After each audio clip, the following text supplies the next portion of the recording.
Hi friends, welcome to Vansy Recipes and Vlogs. நம்ம சேனலை இன்னும் நீங்கள் சப்ஸ்கிரைப் பண்ணலை அப்படின்னா சப்ஸ்கிரைப் பண்ணிக்கோங்க. கூடவே பெல் ஐக்கானையும் கிளிக் பண்ணிக்கோங்க. இன்றைக்கி ஒரு சுவையான சிக்கன் வறுவல் எப்படி செய்கிறதுன்னு இந்த வீடியோவில் நம்ம பார்த்து தெரிஞ்சுக்க போகிறோம். இந்த சிக்கன் வறுவல் பண்ணுறதுக்கு ஒரு டிஃப்ரெண்ட்டான மசாலா நம்ம யூஸ் பண்ண போகிறோம். அந்த மசாலா நீங்கள் இது வரைக்கும் சிக்கன் ஃப்ரை பண்ணுறதுக்கு யூஸ் பண்ணி பார்த்துருக்க மாட்டீங்க. ப்ளஸ் இன்னொரு விஷயம் பார்த்தீங்க அப்படின்னா கம்மியான எண்ணெய் யூஸ் பண்ணி இந்த சிக்கன் ஃப்ரை பண்ண போகிறோம். வாங்க இந்த ரெசிபி எப்படி செய்யறதுன்னு பார்க்கலாம். ஒரு 11 காஞ்ச மிளகாய் வத்தலை குறைஞ்சது ஒரு 3 மணி நேரம் நார்மல் தண்ணியில் நல்லா ஊற வச்சு எடுத்திருக்கேன். இப்போ அந்த மிளகாய் வத்தலை மட்டும் மிக்ஸி ஜாரில் சேர்த்துக்கலாம். இது கூட ஒரு 4-5 பெரிய வெள்ளைப்பூடு, கொஞ்சமாக கருவேப்பிலை, 1 டீஸ்பூன் அளவு சோம்பும் ஆட் பண்ணியாச்சு. நம்ம ஊற வச்சோம் இல்லையா அந்த காஞ்ச மிளகாய் வத்தல், அந்த தண்ணியே கொஞ்சம் சேர்த்துக்கலாம். சேர்த்துட்டு இப்போது இதை ஸ்மூத் பேஸ்ட்டாக அரைச்சி எடுத்துகிட்டு வரணும். மிளகாய் வத்தலை தண்ணியில் ஊற வச்சு அரைச்சிங்க அப்படின்னா உங்களுக்கு குறப்பு இல்லாமல் நல்லா ஸ்மூத்தாக நமக்கு அரைப்படும். அதனால் இந்த மாதிரி ஊற வச்சு அரைங்க. இந்த கன்சிஸ்டன்சியில் நம்மளோட மசாலா இருக்கணும். ரொம்ப தண்ணியாக அரைச்சிடாதீங்க. நம்மளோட மசாலா ரெடி ஆயிடுச்சு. நம்மளோட சிக்கனை கழுவி எடுத்துகிட்டு வந்தாச்சு. ஒரு 1/2 கிலோ சிக்கன் எடுத்திருக்கேன். லெக் பீஸ் எடுக்கிறீங்க அப்படின்னா லைட்டாக கத்தியால் கீறி விடுங்க அங்கங்கே. அப்போ தான் அந்த மசாலா ஃபுல்லாக உள்ளே இறங்கும்.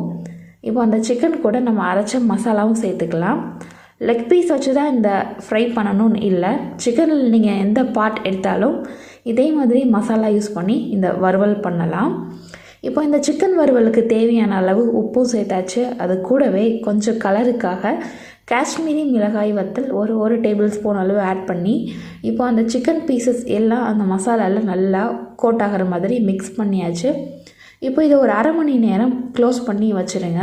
நல்லா அந்த மசாலாவில் மேரினேட் ஆகட்டும், நல்லா ஊறட்டும். அதுக்கடுத்து நம்ம ஃப்ரை பண்ணலாம்.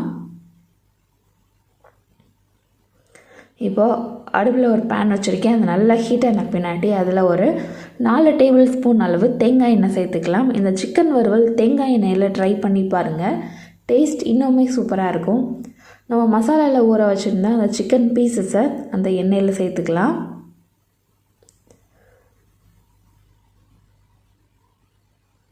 சிக்கன் பீசஸில் ஒட்டுன மசாலா போக மீதி கொஞ்சம் மசாலா அந்த பவுலில் அடியில் செட்டில் ஆகிருக்கும்.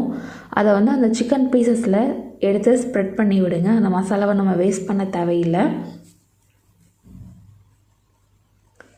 இந்த சிக்கன் ஃப்ரை பண்ணுறதுக்கு ஃப்ளேம் ஒரே லெவலில் மெயின்டைன் பண்ணுங்கள். கொஞ்சம் அதிகப்படுத்தி குறைக்கிறது அந்த மாதிரி பண்ணாமல் ஒரே லெவலில் நீங்கள் மெயின்டைன் பண்ணி அந்த ரெசிபி பண்ணிங்க அப்படின்னா பர்ஃபெக்டாக உங்களுக்கு கிடைக்கும். இப்போ இந்த சிக்கன் பீசஸை 5 மினிட்ஸ்க்கு ஒரு தடவை திருப்பி விடுங்க. அடிப்பிடிக்காமல் பார்த்துக்கணும். பக்கத்துலேயே இருந்து பண்ணுங்கள். இப்போ கொஞ்சமாக கருவேப்பிலை ஆட் பண்ணியிருக்கேன். 5 மினிட்ஸ்க்கு ஒரு தடவை பக்கத்துலேயே இருந்து திருப்பி விட்டுட்டே இருக்கணும். அப்போ தான் எல்லா சைடும் அந்த சிக்கன் நல்லா குக் ஆகி இருக்கும். இல்லாட்டி ஒரு சைடு நல்லா வெந்து ஒரு சைடு வேகாமல் அந்த மாதிரி இருக்கும்.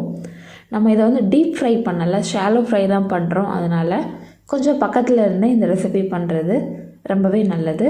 டேஸ்ட்டும் சூப்பராக கிடைக்கும். இதே மாதிரி 5 மினிட்ஸ்க்கு ஒரு திருப்பி விட்டுட்டேவும் நம்மளோட சிக்கன் ஃப்ரையை ரெடி பண்ணலாம். நார்மலாக ஒரு ரசம் சாதம், தயிர் சாதம் வச்சா கூட இந்த மாதிரி சிக்கன் ஃப்ரை வச்சு சாப்பிட்றதுக்கு ரொம்பவே சூப்பராக இருக்கும்.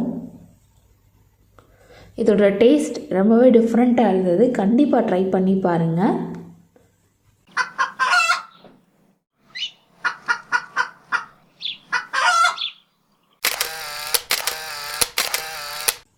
இந்த மசாலா ஃபுல்லாக அந்த சிக்கனில் கோட் ஆகிட்டு லாஸ்ட்டில் பார்த்தீங்க அப்படின்னா லைட்டாக அடிப்பிடிக்கிற மாதிரி வரும்.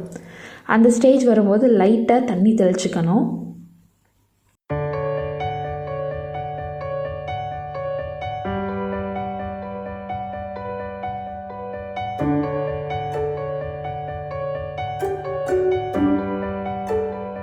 இப்போது சிக்கன் பார்த்தீங்க அப்படின்னா ஹாஃப் குக் ஆகிருக்கு. அந்த மசாலாவோட கலர் நல்லா சேஞ்ச் ஆகிருக்கு. உங்களுக்கு டிஃப்ரெண்ட் தெரியும் நீங்கள் பார்த்தீங்கன்னா. இதே மாதிரி இன்னும் ஒரு ஃபியூ மினிட்ஸ் குக் பண்ணிட்டோம் அப்படின்னா நம்மளோட சிக்கன் ஃப்ரை சூப்பராக ரெடி ஆயிரும். ஃபைனலில் அந்த சிக்கன் ஃப்ரை நல்லா ஃப்ரை ஆகி ஒரு ஜூஸியாக நமக்கு கிடைக்கும். அந்த கன்சிஸ்டன்சி உங்களுக்கு நான் காட்டுறேன். இப்போ பாருங்கள், நம்மளோட சிக்கன் ஃப்ரை மேக்ஸிமம் ரெடி ஆயிடுச்சு. லைட்டாக அடிப்பிடிக்க ஆரம்பிக்குது. அதனால் கொஞ்சமாக தண்ணி தெளிச்சிருக்கேன்.